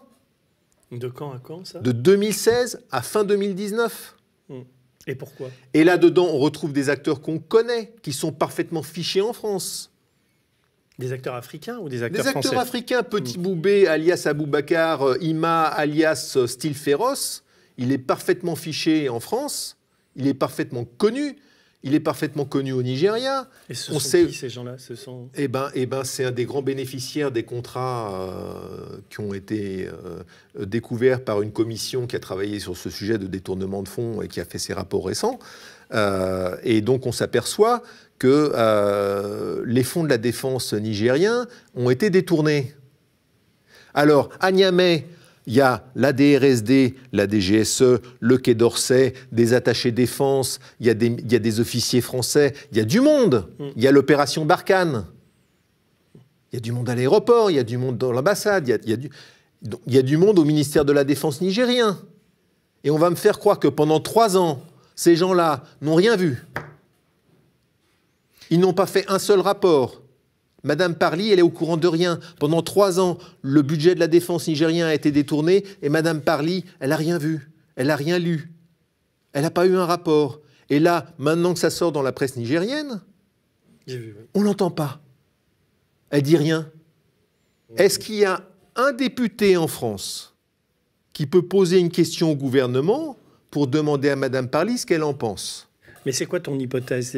Les enveloppes encore? C'est incompréhensible. Ces 2 types dont tu parles, qui sont bénéficiaires, c'est quoi leur statut? Ce sont des chefs d'entreprise là-bas ou ce sont Alors, Petit Boubé, c'est quelqu'un qui a fait fortune, disons, sans le diffamer, mais... qui a fait fortune. Qui a fait fortune. On dit de lui qu'il est propriétaire de plus d'une centaine de maisons à Niamey, peut-être 200, bon voilà. L'immobilier, on va dire. Voilà, et l'autre? Il y a Assoumi Massouadou, qui était ministre des Finances à l'époque des détournements de fonds, donc qui a signé les chèques du Trésor. Hein. Lui, il est impliqué dans l'Uranium Gate. Donc on le connaît déjà au travers de l'Uranium Gate. Hein. Il est archi connu. C'est pour ça son nom. Voilà. Jamais convoqué par les juges en France. Non, mais ça signifie que, oui, il y a des rétrocommissions, forcément, qui reviennent. Je veux dire, il n'y a pas d'autre explication que ça. Alors, dans l'Uranium Gate, ce qui est intéressant, c'est que moi, j'ai la liste de tous les bénéficiaires. Il y a 2 parties dans l'Uranium Gate. Il y a 100 millions et puis à peu près 25 millions d'euros, bon, pour faire simple, de commissions qui ont été réparties. Dans cette vingtaine de millions d'euros de commissions qui ont été réparties, moi, j'ai les noms. J'ai les noms, j'ai tous les montants. Tu les as donnés Bien sûr. Et il ne se passe rien. Il ne se passe pas grand-chose. Alors, ce qui est amusant, c'est qu'on voit une ligne, il y a marqué Bussy International, 500 000 euros. C'est quoi Bussy? Et alors, Bussy International, c'est des anciens de la DGSE, et il y a même le préfet Chambon avec eux. Jean-Louis Chambon, ancien préfet. Ils ont peut-être bossé, vraiment, non? Alors, oui, mais ce qui se passe, c'est que c'est une opération particulièrement illégale. Donc, c'est blanchiment, détournement de fonds, tout ce qu'on veut. Là aussi, mais j'attends le procès en diffamation, surtout. Alors, ce qui est intéressant, c'est qu'il y a non seulement il y a 500 000 euros, mais il y a marqué deuxième facture. Donc, c'est pas le seul montant. Moi, je sens qu'on va avoir des emmerdes avec cette émission, mais tant pis. Hein. Voilà. Alors, je vais te lire là, parce que je ne suis qu'au chapitre 2 d'un bouquin qui compte 15, donc je pense qu'on va y passer la nuit. Mais bon, non, mais c'est passionnant. Alors, tu écris, j'aime bien cette phrase, c'est le début de ton chapitre 2. Tu écris « Souvenez-vous, nous jouons aux cartes avec le diable. Vous pensez que vous avez un atout, maître, un ami fidèle qui peut faire durer la partie, un équipier en qui vous avez confiance. Seulement voilà, au gré des ans et de l'actualité, le diable aime changer les règles du jeu à sa convenance. Sans appel, l'atout devient un 2 de pique, une poisse à l'état pur. Vous perdez la main et les événements se déchaînent autour de vous. Dans ces moments-là, tout ce qui vous empêche de tomber dans le chaudron est bienvenu. C'est là où tu démarres tes aventures africaines. Tu peux expliquer pourquoi tu écris ça? Un agent, il n'est jamais seul. Un agent, il a toujours un officier traitant. Peu importe le pays, c'est toujours comme ça que ça se passe. Il y a toujours quelqu'un qui fait un suivi, toujours quelqu'un qui va surveiller, toujours quelqu'un qui va diriger et rendre compte. Le rapport entre un agent et un officier traitant, c'est le même rapport, je dirais, qu'entre un cheval de course et son jockey. Le cheval, il a envie de bourrer. Il a envie d'avancer dans tous les sens. Il a le feu sacré, d'accord? Le jockey, il l'oriente. Son rôle, c'est de le guider et de tirer sur les rênes quand il faut ou de le laisser partir. Toi, tu as toujours été cheval de course ou tu as été jockey des fois? Moi, j'ai toujours été cheval. En fait, moi, j'ai monté des réseaux aussi. Simplement, c'était des réseaux qui étaient tellement... Les gens étaient tellement éloignés de moi que je ne pouvais pas les gérer comme ça. C'est sûr qu'on se base sur des sources, mais une source, c'est pas un agent et un officier traitant, c'est pas le même rapport quand même. C'est pas ça. Et là, c'est un rapport qui est proche, où les gens sont proches. Il est, je pense, rarissime qu'un officier traitant féminin s'occupe d'un agent masculin pour éviter justement qu'il y ait une trop grande proximité. Donc l'inverse est possible. Non, c'est compliqué. La mixité est compliquée. Et il faut que l'agent ait une confiance dans l'officier traitant. S'il a un doute, si le doute s'installe, s'il pense qu'une exfiltration ne se fera pas, qu'il y a quelque chose qui va se faire dans son dos, ça devient l'enfer. Il y a un livre écrit par un cheval de course qui s'appelle Maxime Renaï. Oui, que j'ai lu. Est-ce que tu penses que ce genre de témoignage, ça gêne un peu à la DGSE au service ou... Alors, quand je l'ai lu, son livre, je me suis dit, quelle énorme perte. Ouais. Voilà un jeune qui a la volonté de servir son pays, incontestablement, qui ne demande rien. Maxime, il ne demande pas un euro, rien. Pas un service, pas une médaille de chocolat, rien. Et il dit, voilà, moi je vous apporte une matière que vous ne pouvez pas avoir autrement, sur le monde offshore, avec des secrets de l'offshore, un peu comme les Panama Papers. Je vous donne ça, faites-en bon usage.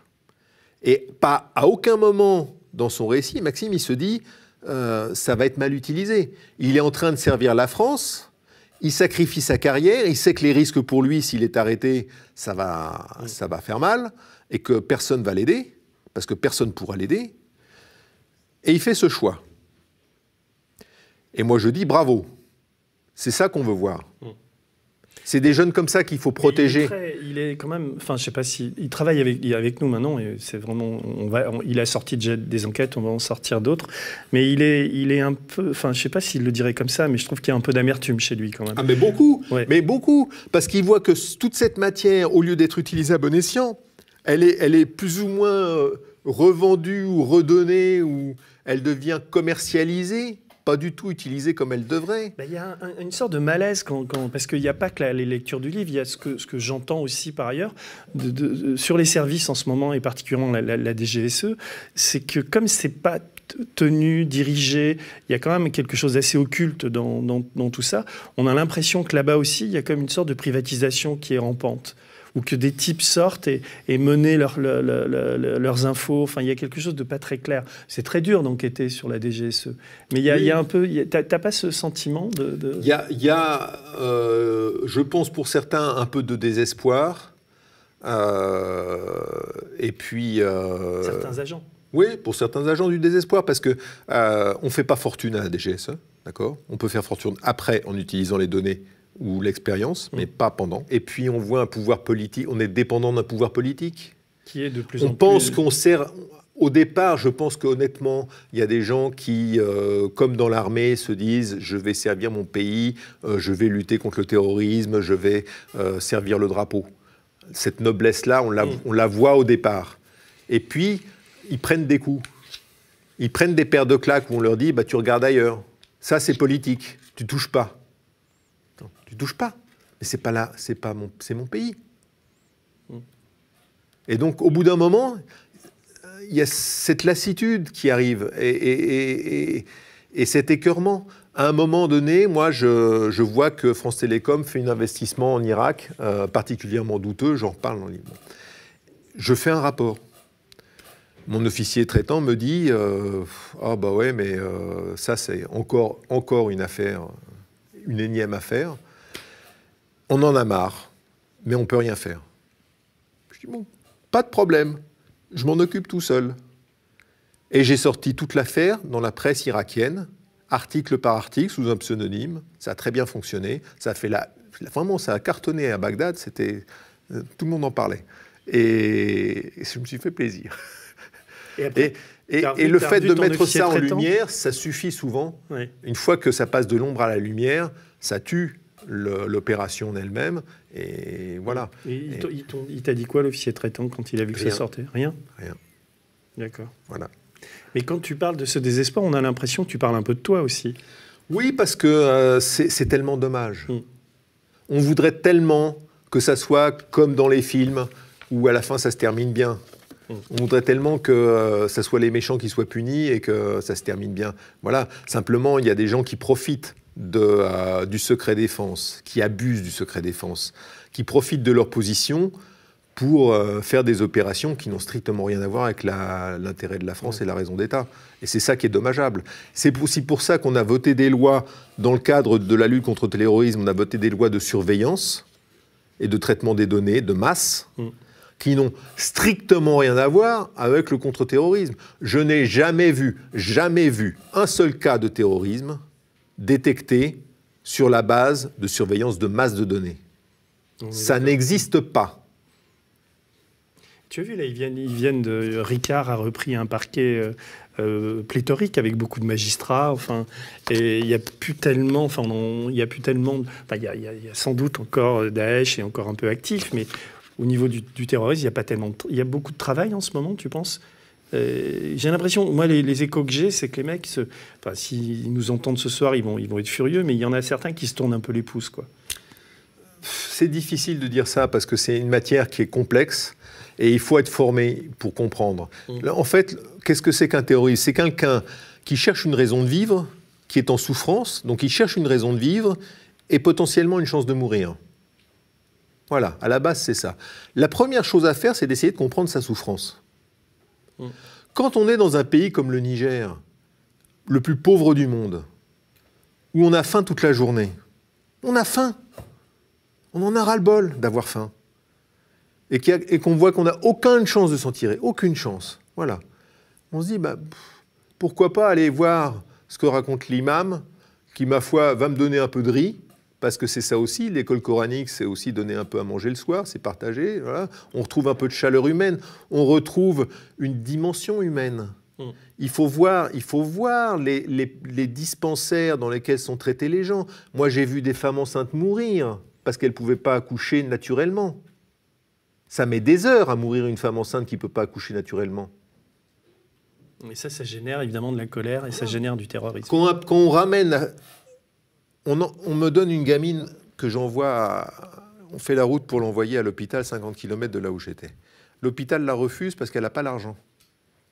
On me renvoie la gamine et il faut la donner à son père et la gamine a l'appendicite. Donc elle est en train de mourir de l'appendicite, ce qui est facile à soigner. Je veux dire, ici, c'est même pas... Voilà, une gamine qui avait quoi, 7 ans. Et donc on la rend à son père, elle meurt. Si j'étais le père, j'irais me dire, tiens, ce que me dit Daesh, ce que me dit le Boko Haram, ce que me dit tout ça, en fait, pourquoi pas essayer? Pourquoi pas essayer? Quelle est mon option? Continuer ma vie comme ça? Refaire une gosse? Prendre le risque de mettre ma femme? Pourquoi j'essaierais pas? Il faut les comprendre. Il faut voir à quel point on est dur avec eux, à quel point ils manquent de soins, ils manquent de tout. Ils ont des défauts aussi. Quand vous faites 8 enfants par femme et qu'un foyer nigérien, c'est un homme, 3 femmes, 20 gosses, ça pose un problème. Il y a ça qu'il faut régler aussi. C'est pas blanc-bleu. Mais il n'y a pas d'humanité. Il n'y a pas d'humanité dans ces pays-là. Vous ne réglerez jamais le conflit malien de la zone Barkhane, etc., le conflit sahélien, avec l'armée. C'est une illusion. On n'a pas résolu le conflit afghan avec l'armée, parce que c'est beaucoup plus complexe. Mais l'Afghanistan à côté, c'est du gâteau. L'Afghanistan, il n'y a que 50% des mariages arrangés. Au Niger, on est à 75%.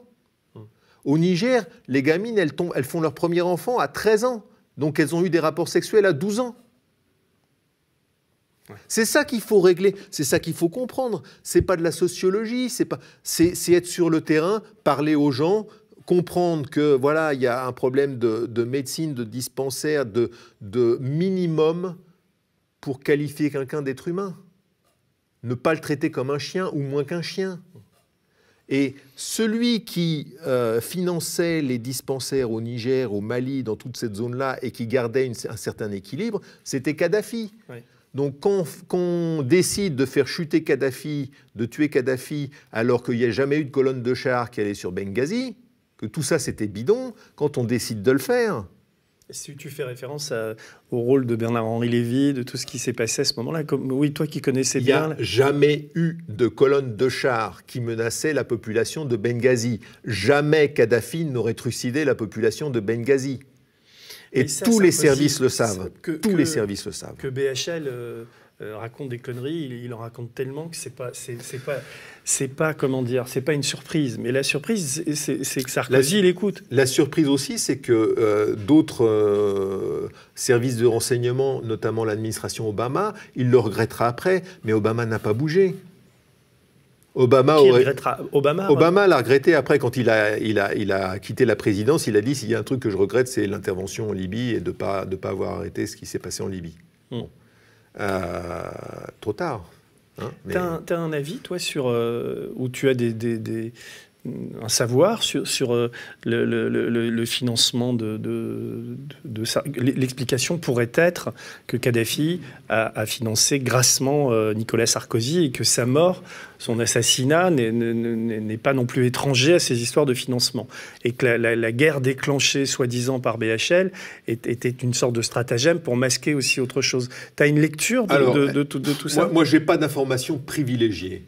Est-ce qu'on peut dire que la France avait un intérêt, par exemple, à mettre la main sur les réserves pétrolières libyennes? Ce n'est pas des grosses réserves, c'est bon, c'est sympathique toujours, mais il faut voir que la Libye n'était pas très peuplée. Donc c'était potentiellement, je dirais, un coup de poker de dire, bah voilà, on descend un dictateur, on prend le contrôle du pays et on fait en sorte qu'on devienne amis avec ceux qu'on met au pouvoir. Ça aurait été très très délicat. Mais faisable. Ça, c'est quand ça marche. Et là, ça a foiré, quoi. Et ça a complètement foiré, parce qu'on n'a pas vu le risque qu'il y avait à côté. On n'a pas vu l'infiltration des islamistes. On n'a pas voulu la voir. Où on s'est dit, oh, il n'y a pas de problème, on va s'en sortir. Et on ne s'en est pas sorti. Mais par rapport à BHL, est-ce qu'il a été le dindon d'une farce? Ou quel est son degré de sincérité dans cette histoire, selon toi? Je pense que quand un pays comme la France, qui a une DGSE avec des agents de terrain, un pays comme la France qui a ces agents-là, n'a pas besoin d'un BHL. On est d'accord, mais c'est quoi l'explication alors? Qu'est-ce qu'il fait là? Pourquoi on l'utilise? Pour le romantisme? Non, mais ça tient pas une cacahuète, ça. Enfin, il y a autre chose derrière. Ça s'est passé. Écoute, c'est dur d'enchaîner après, mais est-ce qu'on reparle de la bande Adatels? Enfin, en tout cas, je vais te lire un peu, parce que c'est un vrai polar, hein, ta vie, et tu dis, avant de vous raconter mon histoire sur Areva, je dois vous livrer quelques petits secrets, vous dire comment un enquêteur, a priori isolé et sans grands moyens, peut remonter la piste d'un scandale qui dépasse les frontières de l'Hexagone. Comme vous le découvrez au fil de mon récit, nous allons beaucoup voyager en Afrique, en Chine, au Brésil, au Canada, au Kazakhstan, en Mongolie et en Russie. Enfin, c'est vrai que ta vie, enfin, tu la passes... Ça se passe beaucoup ailleurs. Ouais. Mais il y a une clé, il y a un principe de base. Quand on travaille sur un sujet comme ça, un sujet de fraude internationale, il faut monter un réseau. Le réseau, il doit tourner 24 heures sur 24. Donc, il doit y avoir des gens dans l'hémisphère nord, dans l'hémisphère sud. Ça doit tourner 24 heures sur 24. On doit toucher des gens dans tous les pays concernés. On doit avoir des informateurs dans tous les pays concernés. Comment on fait? On fait du trading d'information. L'information a plus de valeur que le billet de banque. On est d'accord. Voilà. Et donc, bah voilà, ça peut être une source, ça peut être un journaliste, ça peut être un scientifique, ça peut être quelqu'un qui fait le même métier sous un autre drapeau et qui a besoin d'une contrepartie et on va échanger l'information. Voilà. Mais à la base, c'est ça. À t'écouter et à te rencontrer aujourd'hui, j'ai l'impression que tu es quand même toujours opérationnel, quoi. Mais en même temps, écrire ça et te dévoiler comme tu le fais, même si l'Auvergeon t'a balancé, c'est quand même une sorte de... Est-ce que c'est pas aussi une sorte de... Tu veux passer à autre chose ou... Je prendrais volontiers un dernier combat, mais j'ai un peu plus de 57 ans, je viens de fêter mes 57 ans, et donc il y a des limites de ce qu'on peut faire sur le terrain à cet âge-là. Même si on peut s'entraîner, il y a des limites. Et je sais que ces limites-là, je les ai pas mal repoussées déjà. Donc ça devient dur. Et récemment, tu étais encore au Niger, enfin. Ouais, et peut-être qu'on ira dans un autre désert encore un petit peu. Mais quand voilà. Tu dis tu pars avec des copains, des hommes à toi? Disons que pour certaines opérations, soit il faut une équipe d'exfiltration, soit il faut en tout cas une petite aide pour pouvoir avoir les contacts et puis comme un journaliste a besoin d'un fixeur, pour certaines opérations, celles pour lesquelles disons j'ai marqué un intérêt, il va falloir au moins une aide pour pas que ça se termine dès le premier jour. Mais parce que tu le dis, il y a souvent des petites remarques dont tu écris. C'est pas super amusant quand tu te retrouves en plein désert pendant des jours et des jours à surveiller toutes tes missions. La dernière sur le Niger, tu pars combien? 3-4 mois quand tu... Alors, c'était des rotations de 5 semaines. 5 semaines là-bas, 5 semaines chez moi. La difficulté sur ces pays-là, c'est la chaleur. Et puis la solitude aussi, t'as pas de Wi-Fi, des fois c'est dur d'avoir de l'internet. Voilà, il y a des choses qui rendent la vie difficile, mais on s'habitue. L'adaptation de l'homme, elle est extraordinaire. Mais c'est surtout, je dirais, la dureté de ce qu'on peut voir. Mais un mec comme toi, quand tu vas te retrouver chez toi, là, si ça s'arrête, enfin au bout de 5 semaines, tu vas te faire chier comme un rat mort, non? Mais tu vas te dire, on est toujours sollicité. Oui, non, mais justement, c'est ça qui est toujours sollicité. Il y a toujours des choses à faire, il y a toujours des risques à prendre, ça n'en finit pas. Et d'autant que une des choses pour laquelle on m'a sollicité, c'était un problème d'une femme dont on a pris les enfants dans un pays nordique, qui a besoin d'aide. Bon, je ne peux pas m'étendre sur le dossier, mais je regarde le dossier, voilà, qu'est-ce qu'on peut faire sur le plan juridique, qu'est-ce qu'on peut faire pour aider cette femme-là, parce qu'elle est légitime dans son combat. Voilà. Là, tu parles de... Je passe du coq à l'âne, mais dans un de tes chapitres, ça m'a vraiment intéressé, tu parles de l'opération Weda Bay, le mirage indonésien, qui devait produire 60 000 tonnes de nickel. On est toujours chez Areva, là. C'est Eramet. C'est Eramet, ça se passe en 2006. C'est la première opération de la bande Adatels, donc des fondateurs du Ramin, avec l'État français. Et donc ça se fait via Eramet. En fait, la bande Adatels, elle a commencé par monter une opération bidon qui s'appelait Weda Bay avec Eramet pour dégager une somme, pareil. Et là, ça se voit comme le nez au milieu de la figure, par contre, parce que c'est leur première opération. Là, c'est en Indonésie, c'est là où c'est Weda Bay, c'est une licence en Indonésie, voilà, qui est toujours pas exploitée. Et tu es allé là-bas? Tu es allé en Indonésie? Alors non, pas pour Weda Bay en tout cas. J'ai récupéré tous les documents de l'opération. Ça a pleuré de rire, c'est amusant. Et Eramet a cet actif qui lui colle au bilan, qu'elle a dévalorisé, valorisé, et qu'elle a fini par refiler à des Chinois qui doivent s'en occuper. Et puis voilà quoi, ça. Un chapitre qui m'a plu aussi, c'est l'arnaque 419.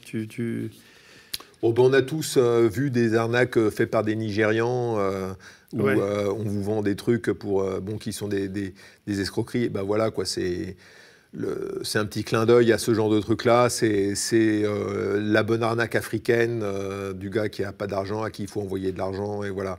Et donc c'est un petit clin d'œil qu'on a fait à ce genre de truc-là. J'allais dire, c'est du même niveau. Mais tout ce qu'il y a là-dedans a été fait par des gens qui ont un vrai pouvoir, Tu écris là, dans ce chapitre sur l'arnaque 419, j'ai la prétention de penser que le dossier Ramin finira par éclater au grand jour ou deviendra une référence historique en matière de corruption internationale. Pourtant, à aucun moment, nous n'avons reçu le moindre soutien d'un élu politique. Dans ce domaine, il est évident que tout le monde se serre les coudes. Il n'y a rien à attendre des politiques. La soupe est trop bonne, comme on dit. Ouais, ça partage. Et pourtant, tu dis que ça va éclater. Ça partage, ouais. Parce qu'on a pu internationaliser l'affaire, donc on ne peut plus l'étouffer. À partir du moment où j'ai envoyé le dossier au FBI, j'ai envoyé le dossier à la NRC, que j'ai un volet britannique que je commence à travailler sérieusement, qui implique un lord britannique, et qui n'est pas n'importe lequel. Mais la question que tu poses et que je te pose, et que les gens aimeraient une réponse, si possible, mais c'est où est passé l'argent?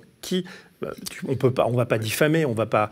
Mais est-ce que tu peux? Donc tu dis ça a coûté 4,5, mais il y a au moins 1,8 milliard au début. Mais où est passé ce fric? Et il a enrichi qui? Alors il a transité par les Bahamas, Monaco, le Qatar. Il y a un document sur lequel on travaille en ce moment que je ne peux pas révéler, mais qui est le document par lequel on voit comment l'argent et le creuset qui a été fait et les vrais bénéficiaires. Il y a les réseaux de blanchiment qu'on a bien étudiés, sur lesquels on avance bien. Le lien a été fait, et ça c'est un scoop, le lien a été fait entre le réseau des Dubai Papers et l'affaire Uramine, et ça se travaille.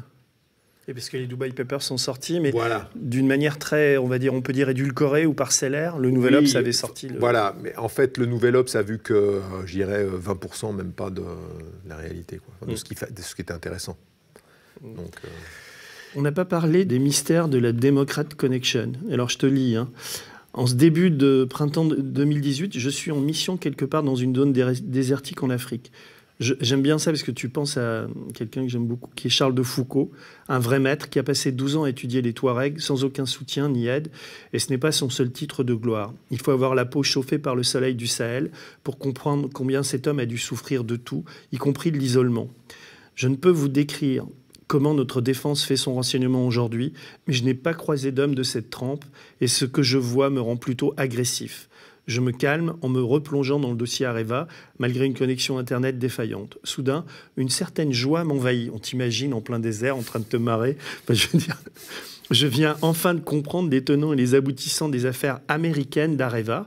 Je suis pris aussi d'un peu de vertige. Ce que j'ai découvert est énorme et au moins aussi grave que le scandale Uramine. Ouais. Peut-être même plus grave. Donc là tu es dans un désert, on imagine au Niger ou ailleurs. Et à un moment, c'est comme le Eureka, j'ai trouvé. L'illumination.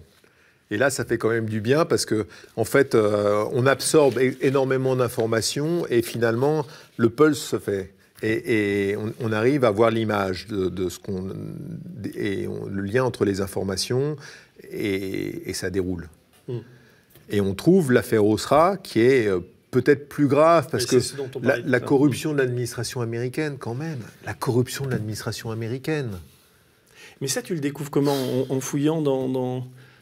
Enfin, c'était sur Internet, là où... Il y a des éléments mais très parcellés. On parle de lignes dans un document de référence. Donc, un document qui fait 300 pages, il y a une ligne, quelques mots. Et chaque année, comme ça, il faut les faire tous pour avoir le petit bout de ligne. Il y a des éléments photos et vidéos. Il y a des documents qui sont enregistrés aux États-Unis. Donc tout ça, les États-Unis ont quelque chose de remarquable, et qu'on n'a pas en France, ça s'appelle le FOIA, ça s'appelle le Freedom of Information Act. C'est une loi qui permet à n'importe qui d'obtenir la correspondance entre l'administration américaine et une société, si c'est d'intérêt public, pour résumer. Oui. C'est pour ça que quand, par exemple, Boeing a eu ses problèmes avec les avions qui sont tombés récemment, je ne me souviens plus quelle classe d'avion c'est, mais les avions... Tous les emails de Boeing avec l'administration ont été publics.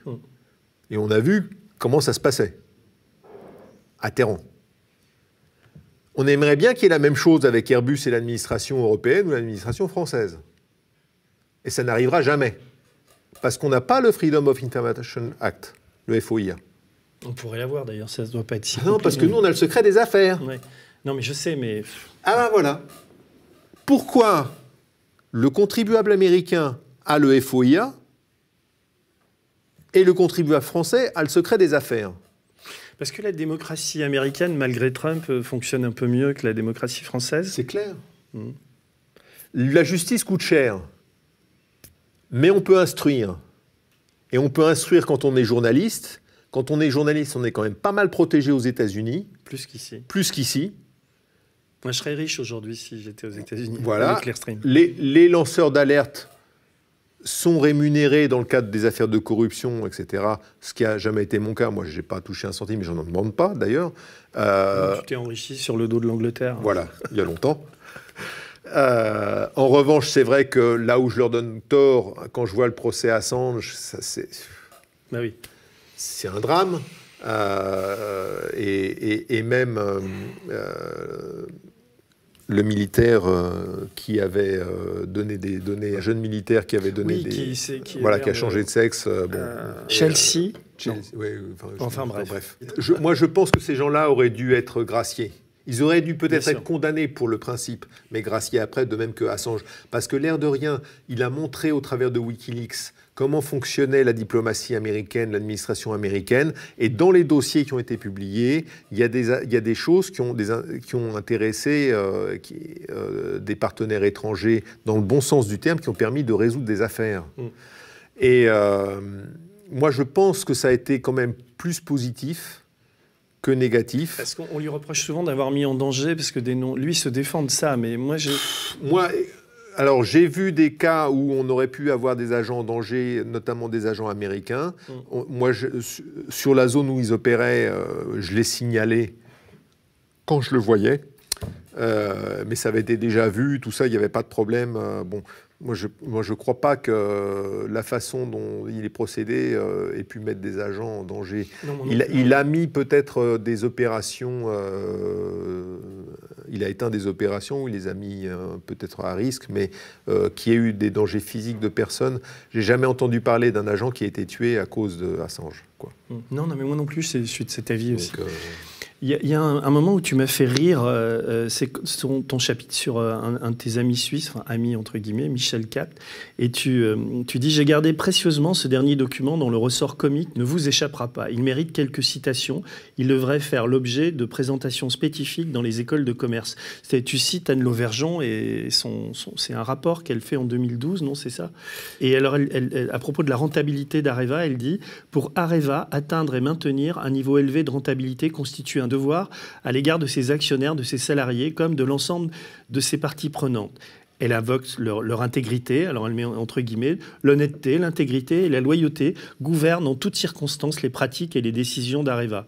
Aux actionnaires et aux contribuables français, ouvrez les guillemets, Areva respecte les principes du gouvernement d'entreprise avec notamment pour objectif d'assurer aux actionnaires la croissance et la rémunération optimale du capital investi. Et ce paragraphe se termine par une affirmation du meilleur effet, ouvrez les guillemets, le groupe est particulièrement attentif à donner une information financière exacte et pertinente. Et ça, c'est de quoi? C'est le rapport d'activité? Oui, c'est rapport d'éthique. Puisqu'il est de bon ton quand on va sur Internet, il y a toujours notre éthique. Il y a les rapports éthiques, il y a la bonne gouvernance, tout ce qu'on veut. Plus il y a des gens qui mettent en avant de l'éthique et de la gouvernance, plus je suis méfiant. Parce que normalement, vous n'avez pas besoin. Ouais, ça coule de source. Ouais. Vous êtes dirigeant d'une entreprise où il y a des milliers de salariés avec l'État comme actionnaire. Vous n'avez pas besoin de dire que vous n'êtes pas un escroc. Non, on est d'accord. Et que vos bilans sont justes. Normalement, les bilans doivent être justes. Dans le chapitre 12, qui s'appelle « L'ombre du Kremlin », tu poses une question que je te pose, parce qu'on n'a encore pas parlé de Poutine et de la Russie. Tu dis « Alors que je mets la dernière main au manuscrit, la question du degré d'infiltration russe me taraude. Quelle était la nature exacte des relations entre les complexes nucléaires français et russes ?» C'est vrai que y compris dans les médias, on en parle assez peu de ça. Oui, parce qu'il faut avoir travaillé le sujet pour comprendre. J'imagine que tu l'as travaillé. Oui, beaucoup, parce que c'est un gros morceau. Il faut savoir qu'en 2007, Poutine est au pouvoir et qu'en 2007, il décide de réorganiser toute la filière nucléaire russe, qui est très éparpillée. Et il prend ça à bras-le-corps lui-même. C'est pas quelqu'un d'autre qui fait le boulot. Il s'occupe de ça directement. Il va créer Rosatom, il va créer les filiales de Rosatom, il réorganise toute la filière de façon verticale en mettant des hommes à lui qui sont tous des anciens du KGB comme lui. Et puis il y a des gens d'Active. Parmi eux, il y a un agent qui s'appelle Mikérin, qui sera quelques années plus tard arrêté aux États-Unis. Cet agent s'occupait particulièrement d'Areva. Il avait des contacts avec les gens d'Areva. J'ai des photos de lui à Zug avec des gens d'Areva. Zug, paradis fiscal en Suisse, voilà. Parmi le paradis fiscal qu'est la Suisse. C'est une enclave très particulière. Et ce qui est amusant, c'est que certains cadres d'Areva, pour monter leur toutouille avec Uramine et d'autres, l'Uranium Gate, etc., trouvaient très intelligent de rencontrer leurs partenaires d'Uramine et autres dans des réunions internationales. Donc il y avait le World Nuclear Forum, il y en a un qui a eu lieu à Athènes. C'est là où ils ont mis au point l'affaire Uramine, parce qu'on retrouve tout le monde, hein, les gens d'Uramine, les banquiers, voilà. Ah, je ne savais pas que c'était monté à Athènes, ça. Ouais. Et l'Uranium Gate à Séville. Et à chaque fois, on retrouve... Alors Séville, c'est marrant parce qu'il y a 2 Nigériens qui sont là-dedans, qui viennent à Séville. On se dit, mais qu'est-ce qu'ils viennent faire dans un forum comme ça? Eh bien, ils viennent rencontrer les gens d'Areva. Voilà, on met la toutouille en branle. Et il y a notre agent Mikérin qui est là. Et les agents russes, ils savent travailler. Bah oui, c'est... Et donc, il y a des joint ventures entre la France et la Russie sur certains dossiers. Alors, il est vrai que François Fillon avait ouvert grand les portes à nos amis russes et à Rosatom, et on a parlé d'un mariage à un moment donné entre Rosatom et Areva. Et là, ça s'est refroidi quand même. Ça s'est refroidi. C'est aussi l'époque l'époque de l'Uranium Gate, c'est aussi l'époque où on vendait deux bateaux de guerre à la Russie. Ça ne s'est pas fait après. C'est un autre pays qui les a récupérés, mais c'était l'époque. Donc il y avait, c'était mon ami Poutine, hein, c'était ça. Chirac lui avait déjà donné la Grand Croix de la Légion d'honneur, donc on pouvait pas lui donner, hein, mais c'était déjà fait. Mais on s'embrassait sur la bouche. Puis maintenant. Alors maintenant c'est plus difficile. T'as un chapitre un peu étrange qui s'appelle Que Dieu bénisse Areva. C'est les liens entre l'Église catholique, l'Opus Dei, Areva. Enfin, c'est très particulier. Enfin, tu peux résumer. Enfin, je sens. Alors, si t'es fatigué, on peut boire un verre d'eau. Non, du tout. Non, moi, je suis inépuisable. Il se trouve que il y a une affaire dans laquelle on retrouve des membres de l'Opus Dei. C'est l'affaire Svartstil. Et Michel-Yves Bolloré, qui est membre de l'Opus Dei. Ah oui, donc qui a un rapport avec... Voilà, donc ça c'est... C'est qui par rapport à Bolloré C'est le frère de Vincent Bolloré. Et il est à l'Opus Dei. Ouais. Alors l'Opus Dei est toujours aussi puissant aujourd'hui, donc c'est une église dans l'église, comment on peut définir l'Opus Dei? Oui, c'est un peu ça, ouais, bien sûr. Ils sont assez traditionnalistes. Droite, oui. Alors extrême droite, je ne sais pas si on peut qualifier ça d'extrême droite. C'est une forme de tradition qui est difficile et hermétique à comprendre. C'est un catholicisme assez dur, on va le qualifier comme ça.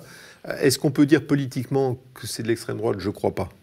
Mais ils interviennent aussi dans des pays, ils sont dans des complots pour placer des gens. Enfin, il y a des assassinats commandités. C'est toujours pareil. Le Vatican est un réseau d'informateurs de premier ordre. Il l'a toujours été. Ils ont joué un rôle important après-guerre. Et aujourd'hui? Et aujourd'hui, ça reste un réseau... Même avec le pape François, l'Opus Dei et tout ça. Alors, le réseau du Vatican, c'est pas un réseau négligeable. Ils sont dans tous les pays où il se passe des choses pas simples. Et ils parlent aux gens. Et ils sont sur place pour pas cher. Donc c'est un réseau qui prend de l'information dans des pays et qui l'envoie au Vatican. Et la Banque du Vatican a beaucoup servi. Alors la Banque du Vatican, il y a le ménage qui a été fait quand même, oui. Mais avec l'IOR et tout ça, c'est clair qu'il y a eu des opérations de blanchiment absolument honteuses. Bon, ça c'est... Quand il n'y a pas de contrôle ou c'est mal fait, voilà, hein, c'est un... Et donc, toi, de ce que tu sais, l'Opus Dei continue à avoir un rôle... Il y a eu une partie du personnel d'Areva qui bénéficiait de salles de prière dans Areva, ce qui est quand même bizarre pour une société qui appartient à l'État, qui est des salles de prière, mais bon... Gérald Dabola est aussi très actif auprès du Vatican. C'est son droit. C'était le numéro 2 d'Areva. Et un bras droit historique d'Anne Lauvergeon. Il était là depuis le début. Elle-même a dit et écrit dans ses mémoires que quand elle était jeune, elle aurait bien été... elle voulait être nonne. Oui, c'est vrai, elle dit ça. Mais c'est dommage qu'elle n'ait pas poursuivi dans cette vocation. Mais, comment dire, je sais que tu as travaillé avec Thierry Gadot pour ce livre qui a fait il a fait un énorme travail, ou alors tu étais tellement bavard qu'il a eu qu'à recopier? Non, travailler avec moi, c'est toujours un énorme travail. D'accord. Non, mais c'est toujours, je pense qu'il doit se flageller tous les jours de m'avoir serré la main une fois. Non, je crois pas, parce que je suis sûr...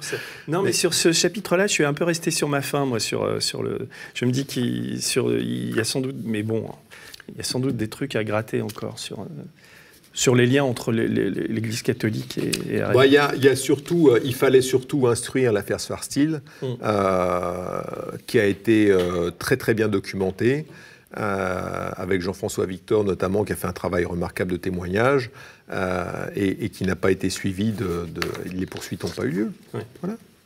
Comme d'habitude. Comme d'habitude. Alors, vers la fin, il faut dire qu'aujourd'hui, Areva s'appelle Orano. Et là, je te cite encore, tu dis « Au fond de mon désert des Tartares, où je passe la moitié de l'année pour surveiller quelques actifs pétroliers, j'ai pas mal de temps libre. Quand un accident routier entre deux andouilles qui ont refusé de s'écarter pour laisser passer l'autre sur une piste désertique ou un assassinat dans un village ne m'oblige pas à faire la police ou à assurer l'évacuation médicale d'un salarié. » Là, tu diras à Thierry Gadot qu'il faut mettre des points, parce que les phrases sont un peu longues quand même. Je suis en train de le chambrer, là. Malgré la faible connexion au monde via Internet, j'ai donc le temps, voici ce que je te disais tout à l'heure, pour me plonger dans ma lecture favorite, celle des rapports annuels d'Areva.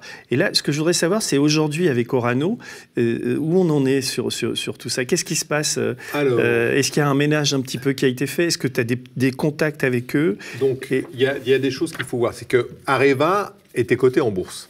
Ouais. Il y a un rapport qui a été fait pour pouvoir sortir Areva de la bourse à une valeur donnée, pour pouvoir payer les actionnaires. Et dire, voilà, ce que votre action, elle vaut tant. Et cette valeur-là, elle est attestée par le cabinet Finexsi qui a fait son rapport. Ce rapport, et je peux le dire sans aucun problème devant une caméra, c'est une blague. Il est faux à différents endroits de façon grossière. Il date de quand, ce rapport? Oh, il date de 2016, quelque chose comme ça. C'est juste pour la privatisation, pour le changement de statut. Enfin, changement de statut. Le sortie de la cote d'Areva. Et Areva, Areva s'appelle pas encore Orano. On sort juste Areva de la cote, on dit ok, on arrête la casse, c'est fini. Orano aujourd'hui, l'État français, il y a des Japonais encore, ou comment c'est comment la répartition du capital? L'État français est encore majoritaire. Enfin, le groupe, ça va être un peu compliqué à expliquer, hein, mais disons que dans les nouveaux actionnaires, il y a des Japonais à hauteur de 10% qui ont été invités.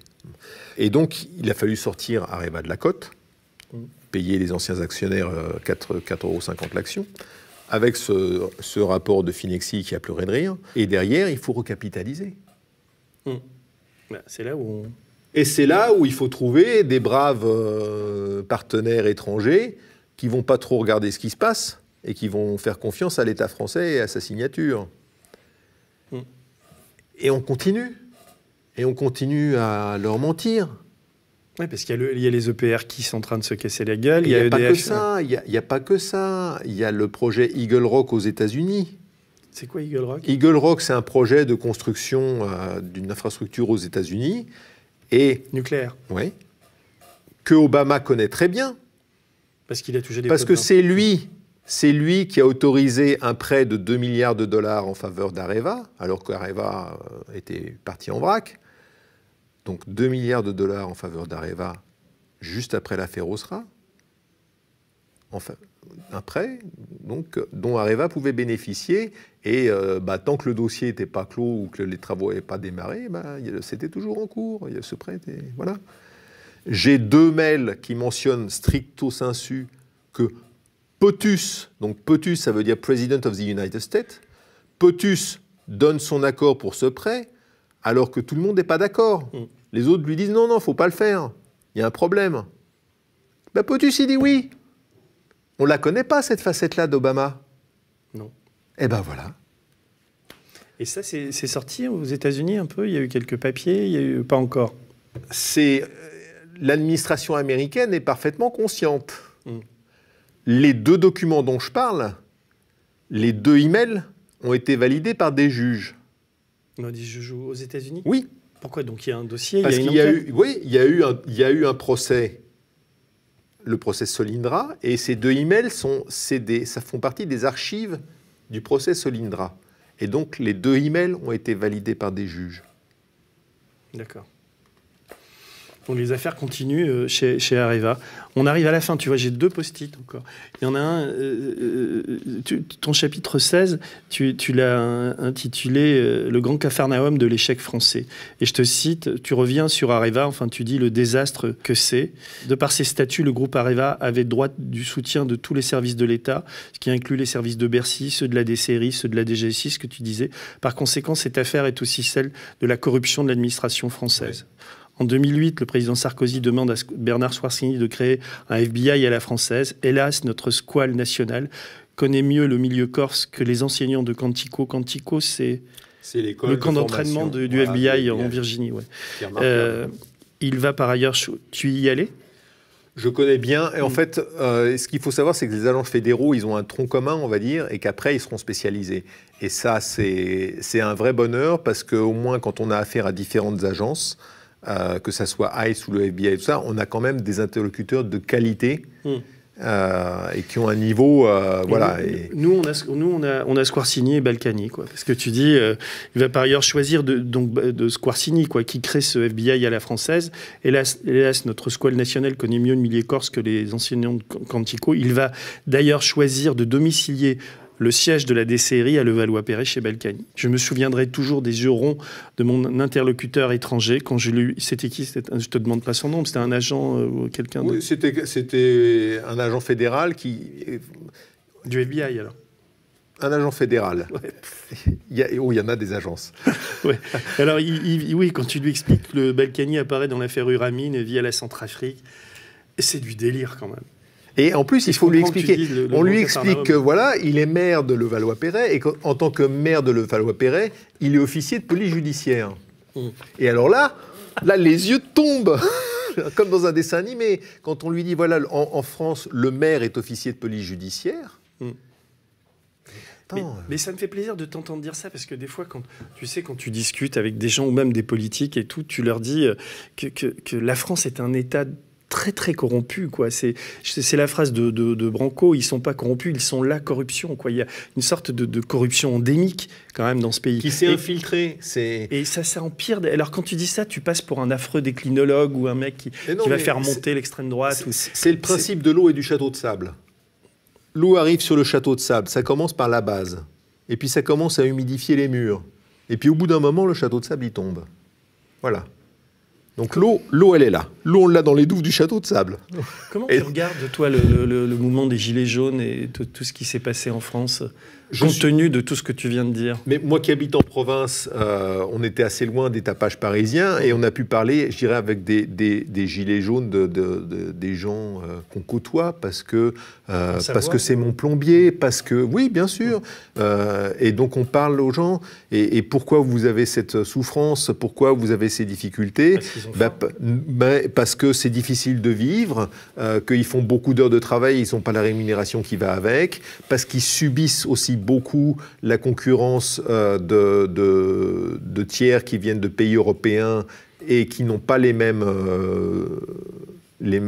disons, coûts à supporter.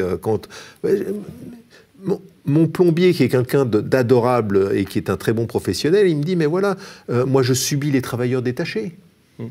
J'ai rien contre les Polonais, j'ai rien contre les Roumains, mais quand ils viennent sur un chantier, payés beaucoup moins cher que les gars que moi je dois employer au minimum au SMIC, comment je fais ? Je ne peux pas lutter.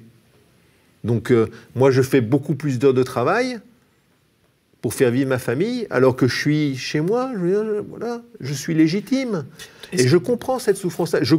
Les gens, ils ne veulent pas forcément du gilet jaune, ils veulent qu'on les entende, qu'il y ait quelqu'un qui écoute et ils ont mal.